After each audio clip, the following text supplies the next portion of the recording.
जी, अस्सलाम वालेकुम। उम्मीद है कि आप तमाम दोस्त खैरियत से होंगे और आज का दिन भी ट्रेडिंग के हवाले से अच्छा गुज़रा होगा। मार्केट पर बात करने से पहले उन तमाम दोस्तों का शुक्रिया जिन्होंने आवाज़ से ही अंदाज़ा लगाया कि कुछ सेहत के हवाले से हालात ठीक नहीं हैं। बहुत सारे मैसेजेस मौसूल हुए यूट्यूब पर भी और पर्सनल मैसेजेस भी बहुत सारे दोस्तों ने भेजे। तमाम दोस्तों का बहुत शुक्रिया। जिनको मैं जवाब दे पाया उनका भी शुक्रिया, जिनका मैं जवाब नहीं दे पाया उनसे माज़रत, लेकिन वो शुक्रिया कबूल फ़रमाइए। असल में यहाँ पर चूँकि घर ऑफ़िसेज़ जहाँ भी जाएँ वो सेंट्रली हीटेड होते हैं और बाहर का टेम्परेचर जो है वो ख़ासा कम होता है। तो अगर किसी भी दिन जो है वो क्या कहते हैं जी बेएहतियाती से काम हो जाए और आप जो है वो बस वैसे ही दफ़्तर से या घर से बाहर निकल जाएँ, तो फिर ये इस तरह के जो है वो हालात का सामना करना पड़ता है। तो ये अक्सर ये यहाँ पर ये सिलसिला चलता है।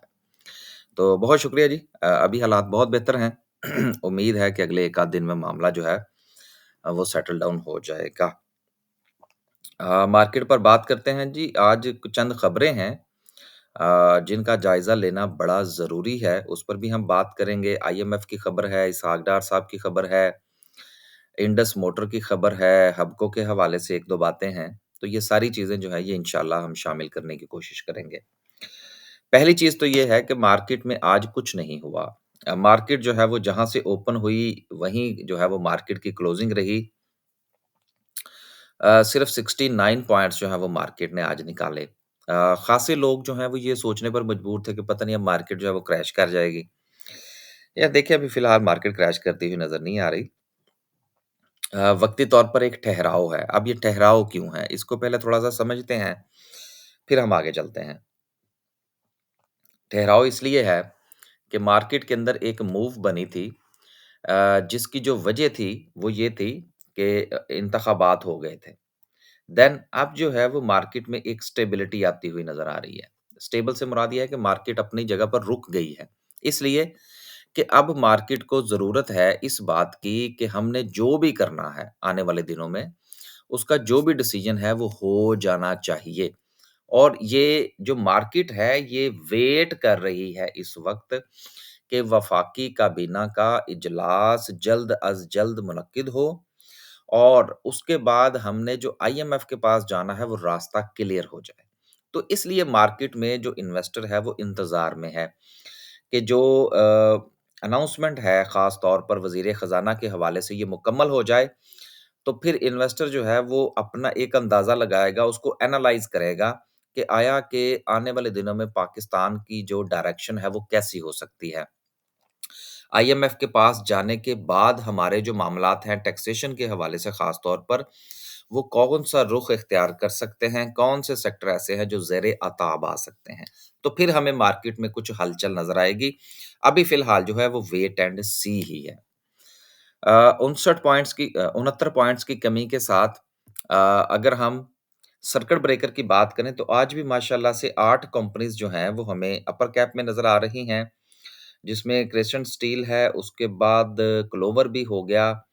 देन अगर हम लोअर कैप की बात करें तो लोअर कैप में माँ सवाए टीबीएल के किसी में को ख़ास हमें जो है वो वॉल्यूम नज़र नहीं आ रहा।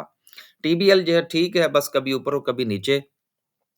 लेकिन इसका आप अंदाज़ा लगा लें थोड़ा-सा, अगर किसी कोई जो है वो क्या कहते हैं स्टॉप लॉस के साथ ट्रेड बना सकता है, मुझे किसी दिन मौका मिला तो मैं इसमें 2-3 ट्रेड ज़रूर बनाऊँगा। इसका इसका निकाल के ना ज़ायचा, क्योंकि उसकी एक वजह है।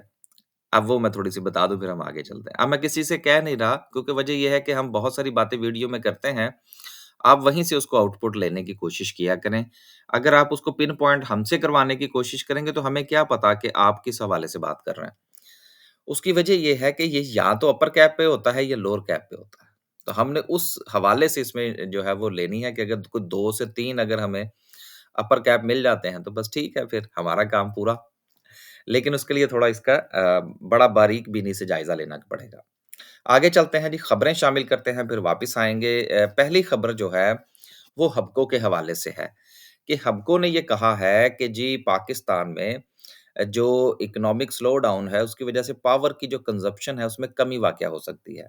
अब ये जो खबर है, मैं जो अक्सर अपनी वीडियोज़ में बात कैप करता हूँ, कि आपने खबर का टाइटल पढ़ना होता है, उसको थोड़ा-सा अंदर से भी पढ़ें, तफ़सील पढ़ें उसकी और फिर ये समझने की कोशिश करें क्या है कि ये फ़रमाइशी खबर है या कि वाक़यतन इसका कोई इम्पैक्ट है। तो हबको के हव अगर हम इट्सेल्फ इस खबर को लेते कि 2024 में जो पावर की कंज़म्पशन है कम हो सकती है, तो वो एक अलग बात थी। खबर का टाइटल और सोर्स, ये खबर के ऊपर बहुत ही जो है वो बड़ा असर डालते हैं। अब ये खबर चूँकि किसी सोर्स के हवाले से नहीं आई और हबको की तरफ से आई है, तो ये फ़रमाइशी खबर है। अब फ़रमाइशी क्यों है? भई देखिए बात ये है कि क्या हमारे यहाँ एनर्जी का, बिजली का शॉर्टफॉल पूरा हो गया? जिससे हबको जो है वो परेशान हो रहा है कि जी अगर कंज़म्पशन कम हो गई तो मुझसे बिजली कौन खरीदेगा? नहीं। हबको बिजली बनाए बिजली महँगी है, सस्ती है, शॉर्टफॉल पूरा नहीं हुआ, गर्मियों में फिर लग-पता जाएगा। तो इसका मतलब ये हुआ कि ये खबर सिर्फ़ और सिर्फ़ फ़रमाइशी खबर है। हाँ, इसकी जो तफ़सील है मैं उसके हवाले से बात नहीं कर रहा। मैं सिर्फ़ ये कह रहा हूँ कि ये खबर ख हबको की तरफ से क्यों आई? आपने सिर्फ़ इस चीज़ का अंदाज़ा लगाना होता है क्योंकि हमने इसका देखना है कि आया कि शेयर पर क्या असर पड़ेगा।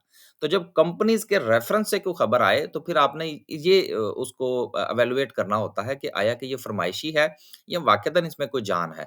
तो कोई नहीं, ये सिर्फ़ एक फ़रमाइशी खबर है, इसलिए इस पे हवाले से कोई पॉज़िटिव या नेगेटिव कोई इम्पैक्ट नहीं है। अगली खबर जो है वो इंडस मोटर की है, एक मर्तबा फिर जो है इंडस मोटर बंद, उसकी वजह अगेन वही मसला है इन्वेंटरी का, सप्लाई चेन का प्रॉब्लम है इनके साथ और वजह जो है वो बैकएंड पर यही है कि जो जिस वक़्त इन लोगों ने यहाँ पर प्लांट लगाए थे, इन्होंने जो मुआहदे किए थे इंडस मोटर ने, स्पार्क सुज़ुकी ने ये वो पूरे नहीं कर पाए कि कितने फ़ीसद मेरा ख़्याल है कोई 17 या 25% की बात हुई थी इनकी। आई हैव नो आइडिया इस वक़्त मेरे ज़हन में वो डॉक्यूमेंट नहीं है। तो इनसे ये कहा गया था कि आप इतने फ़ीसद पुर्ज़ा जहाज़ जो हैं वो पाकिस्तान में बनाएँगे, लेकिन चूँकि इन्होंने नहीं बनाए, तो ठीक है फिर। अब सारा कुछ तो ये करते हैं इम्पोर्ट और फिर इम्पोर्ट भी ये कैसे करते हैं कि ये थर्ड पार्टी इम्पोर्ट करते हैं। ताइवान से करते हैं या किसी और जगह सब से करते हैं, वहाँ से अपनी इन्वेंटरी पूरी करते हैं वहाँ पर और वही जो पार्ट्स होते हैं, उसकी कीमतें जो हैं, वो भी इन्होंने डिसाइड करनी होती हैं, क्योंकि वहाँ पर भी यही लोग बैठे हुए हैं। तो पाकिस्तान को सिर्फ़ जस्ट एक इन्होंने इन एंड आउट बनाया हुआ है, तो उस हवाले से ये बंद होने जा रही है, लेकिन डोंट वरी परेशान होने की ज़रूरत नहीं है। अगली खबर जो है वो इसहाक डार साहब के हवाले से है कि डार साहब आउट और औरंगज़ेब साहब जो हैं, ये इन होने जा रहे हैं, वज़ीर ख़ज़ाना बनने जा रहे हैं। मैंने चंद दिन पहले ज़िक्र किया था कि जी अगर डार साहब आते हैं तो हमको थोड़ा बेहतर हो सकता है। लेकिन अब चूँकि वो नहीं आ रहे, तो अब जब ये साहब आएँगे तो देन फिर मार्केट जो है वो थोड़ा-सा इनके हवाले से कोई आउटपुट देगी जब इनकी पॉलिसीज़ हमारे सामने आएँगी। क्योंकि शख्सियात जो हैं जब वो आती हैं, काम करती हैं, तभी उनके बारे में राय दी जा सकती है। अभी फ़िलहाल ये कैसा परफ़ॉर्म करेंगे, वेट एंड सी है और मार्केट में कुछ बहुत बड़ी हलचल जो है इनके आने से, वो मैं नहीं देख रहा। जिस तरह से आपको याद होगा कि जिस वक़्त डार साहब पहली मर्तबा पीडीएम की पहली हुकूमत में जब वापिस आए थे, तो उस दिन मार्केट में आपने एक अच्छा खासा चेंज देखा था। तो ये औरंगज़ेब साहब के हवाले से इस किस्म की कोई बात होती हुई नज़र नहीं आ रही। लिहाज़ा स्लो एंड स्टेडी ही काम चलेगा। आखिरी खबर जो है वो आईएमएफ के हवाले से है कि हुकूमत ने ये फैसला कर लिया है, जो कि मैं समझता हूँ कि बहुत बरवक़्त फैसला है कि इन्होंने अभी से अपनी तैयारी मुकम्मल करनी शुरू कर दी है। जो शॉर्टफॉल है ख़ास तौर पर टैक्स में कलेक्शन के हवाले से, उसको भी ये पूरा करने जा रहे हैं। वक़्ती तौर पर ये कुछ इधर-उधर करेंगे, कोई अंट-शंट मारेंगे एक्स्ट्रा टैक्सेस लगाएँगे चाके ताकि जो हदफ है, उसको पूरा किया जा सके। क्योंकि अगर 2024 का हमारा जून तक का अगर हदफ मुकम्मल नहीं होता, तो फिर आईएमएफ जो है वो अपना डंडा तेज़ करेगा। और जब वो डंडा जो है वो बरसेगा पाकिस्तानी अवाम के ऊपर, तो फिर जो है वो हम बुरा-भला कहेंगे आईएमएफ को। हालाँकि आईएमएफ का कोई कसूर नहीं है। आईएमएफ ने टारगेट बताना होता है कि जी यहाँ से निकालिए, यहाँ से निकाल लीजिए। आप कहते हैं नहीं जी हम यहाँ से नहीं, यहाँ से निकाल लेते हैं। वो कहते हैं जी ठीक है हमें डिजिट्स चाहिए। तो बेसिकली ये डिजिट्स पूरे करने के लिए की तैयारी है और अगर ये हो जाते हैं, तो मुझे पूरी उम्मीद है कि हमारा जो आईएमएफ के साथ मुआहिदा है, वो इंशाअल्लाह बहुत जल्द जो है वो पाया तकमील को पहुँच जाएगा और मुल्क की डायरेक्शन जो है वो बन जाएगी। डायरेक्शन बन गई तो फिर इंशाल्लाह सूरत-ए-हाल जो है वो भी बेहतर हो जाएगी।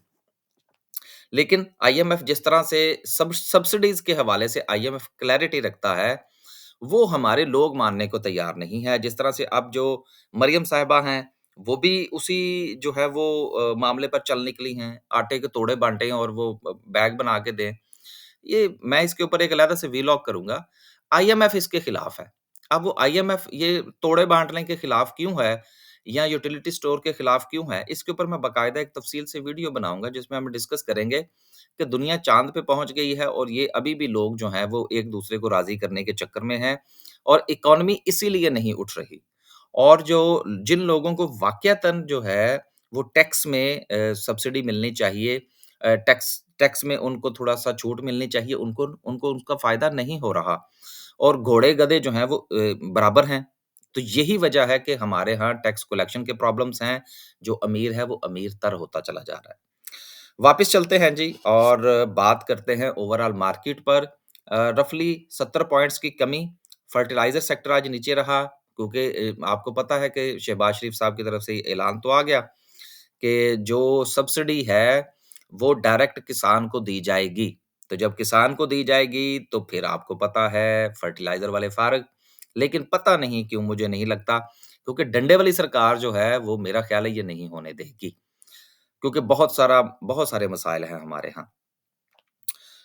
सीमेंट सेक्टर इसके ऊपर जो था वो आपको याद होगा कि सीमेंट सेक्टर जो है उसकी जो क्लोजिंग आई है उसमें 16% की कमी है। आप अगर मेरी वीडियोज़ डेली की बुनियाद पर देखते हैं तो आपको याद होगा मैंने स्पेशली सीमेंट सेक्टर के हवाले से बात की थी कि हमारे यहाँ सीज़न वाइज़ काम चलता है और इस खबर के बाद कि सीमेंट की जो सॉरी जो सेल्स हैं वो कम हो गई, ये सर्दियों की वजह से थी यार, ये ऐसे थोड़ा था कोई प्रॉब्लम।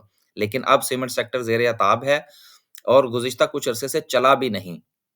तो इसमें शेयर्स को देखकर उसमें थोड़ी-थोड़ी एंट्री बनाने में कोई मुज़ायका नहीं है। आगे चलते हैं जी और देखते हैं सेक्टर वाइज़ आज सिचुएशन क्या रही। अ, फूड सेक्टर ने नेस्ले की वजह से 48 पॉइंट्स डाले और फर्टिलाइज़र ने 70 पॉइंट्स निकाले। उसके बाद टेक्नोलॉजी ने 50 पॉइंट्स निकाले, कमर्शियल बैंक्स ने 25 डाले। मार्केट सो एंड सो जो है वो आज रही। केमिकल ने 12 पॉइंट्स डाले, सीमेंट ने 25 निकाल दिए। कोई ऐसी बड़ी बात नहीं है। मार्केट ठीक है, वरी होने वाला कोई मसला नहीं है और वैसे भी आप लोग कौन-सा डे ट्रेडर हैं, जिनको इतना आपको तो अपॉर्च्युनिटी मिल रही है। शेयर्स देखें, जो फ्लोर होने को जा रहे हैं, वहाँ पर अपनी पोज़ीशंस बनानी शुरू कर दें। देखें मार्केट होती क्या है? अम, कि जिस वक़्त मार्केट के में शेयर सस्ते हों, आप उस वक़्त खरीदें, जिस वक़्त मार्केट चले तब आप बेच दीजिए। लेकिन डिपेंड करता है कि आप कितना टाइम दे सकते हैं मार्केट को। अब मैं आपको आपको मज़े की बात एक बताऊँ कि मैं चूँकि ज़्यादातर स्लो शेयर्स में ही काम करता हूँ, तो हमारे पास जो है वो टॉमसिल पड़ा हुआ था। हमने मेरा ₹19.25 या 19.50 पे खरीदा था। मुझे पूरी तरह याद नहीं है। अब आप उसको ₹21 पे बेच दें यार। अगर आप उसको परसेंटेज वाइज़ देखें 8-9% आपको मिल जाएगा और क्या चाहिए। लेकिन उसमें थोड़ा टाइम लगता है। इसी तरह से दीगर शेयर्स हैं, उनमें भी टाइम लगता है। हमारे साथ अक्सर लोग काम करते हैं और फिर हम चूँकि कहते रहते हैं यार हम लोग तो स्लो शेयर में काम करते हैं। लेकिन वो समझते हैं शायद शायद ये कह रहे हैं, ये करते नहीं हैं। लेकिन जिस वक़्त वो हमारे साथ काम करते हैं, फिर उनको पता लगता है, फिर वो माइंड करते हैं, फिर वो मैसेजेस भी भेजते हैं। अब मुझे एक दोस्त ने मैसेज भेजा, "जी, आप तो वही शेयर त जो है वो रिकमेंड करते हैं, जो बहुत ही स्लो हैं।" तो मैंने कहा, "यार, मैं तो कहता ही यही हूँ कि मैं भाई स्लो शेयर में काम करता हूँ, मेरे पास टाइम नहीं होता। 5 घंटे का डिफरेंस है, तो इतना बड़ा रिस्क नहीं ले सकते।" अब उसके बाद मैं आपको एक और शेयर बता दूँ, सीएसआईएल। अब देखें, अब लोग कहेंगे सीएसआईएल छोड़ो यार, ये कोई शेयर है काम करने वाला। अब सीएसआईएल जो है ये सिर्फ़ मेरे पास है और मेरे एक दोस्त हैं, उनके पास है। हम दोनों ने काफ़ी अरसे से मैंने उनके साथ बात की, मैंने कहा यार ये खरीद लो, तुम्हारे पास भी टाइम नहीं है और मेरे पास भी कम ही होता है, तो इसको भी थोड़ा-सा हिस्सा बना लो अपने का। अब हम मेरे पास और उनके पास जो एवरेज है वो मेरा ख़्याल है रफ़ली कोई ₹2.10 की है, मेरे पास ज़रा उससे अच्छी है। अब ₹2.70 75 मेरा ख़्याल है शायद उस आज लगा है। तो अगर आप उसको ₹2.10 पे खरीद कर कमीशन वग़ैरह डाल के आप अगर आपको वो ₹2.16 का पड़ता है, टैक्स-वैक्स डाल के आपको वो ₹2 फ़र्ज़ कर लें जी, ₹2.20 का भी पड़ा और आपने उसको ₹2.70 पर बेच दिया। अब आप परसेंटेज वाइज़ निकाल लें कि वो कितना प्रॉफ़िट हुआ आपको। लेकिन ये मामलात जो हैं ये रातों-रात नहीं हो जाते।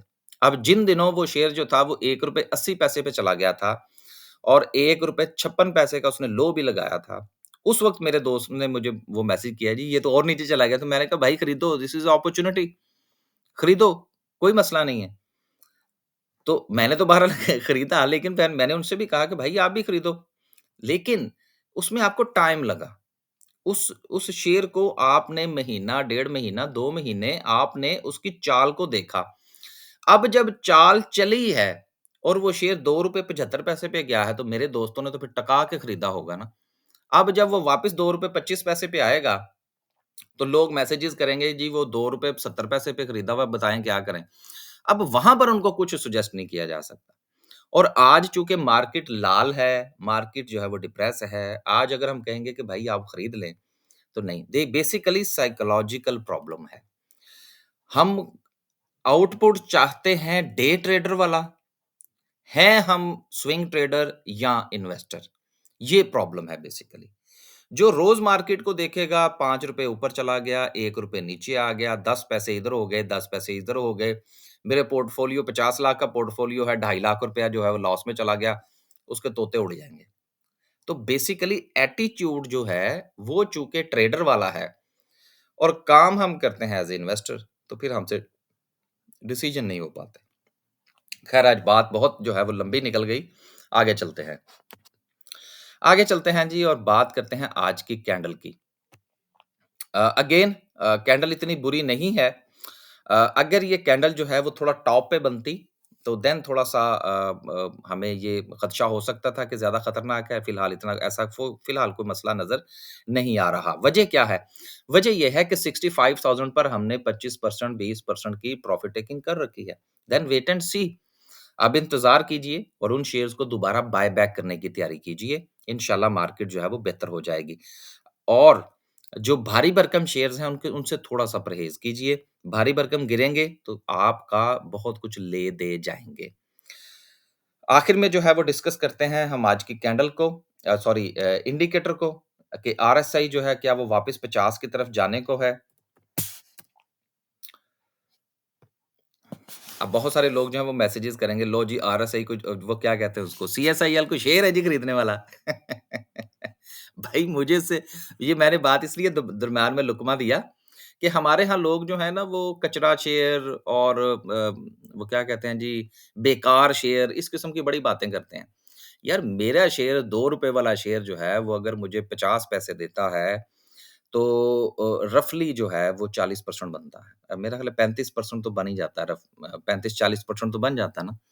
और क्या चाहिए यार पूरे साल में आप लोग अगर अपना पैसा रखें, बैंक के अंदर रखें, म्यूचुअल फंड के अंदर रखें, तो उनकी एवरेज जो है वो बड़ी मुश्किल से 18, 20, 22, 25% बनती है। तो अगर 2 ढाई महीने में आपको कोई ट्रेड मिल जाती है और उससे आपको 25%, 30%, 40% मिल जाता है, तो उस शेयर को आप कहते रहें बुरा है, मैं तो नहीं कहूँगा। मेरे लिए तो सारे शेयर बराबर हैं। जो गाय दूध देती है वो अच्छी है और जो गाय खूबसूरत है देखने में लेकिन वो दूध नहीं देती, तो मेरे वो किसी काम की नहीं है।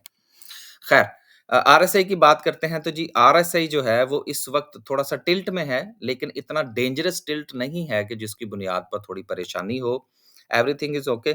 सिर्फ़ ये है कि आप अगर ट्रेडर हैं, तो स्टॉप लॉस के साथ काम लीजिए और अगर आप स्विंग ट्रेडर हैं या आप थोड़ा-सा इन्वेस्ट करने वाले हैं, तो ये एक अच्छी अपॉर्च्युनिटी है शेयर्स के ऊपर नज़र रखिए और अपनी पसंद का शेयर जो है उसमें बाइंग शुरू कर दीजिए।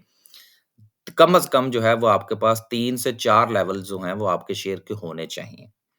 इजाज़त दीजिए गपशप लगाते जो है वो आज काफ़ी लंबी वीडियो हो गई। इंशाल्लाह एक नए व्लॉग के साथ हाज़िर होंगे। अल्लाह हाफ़िज़।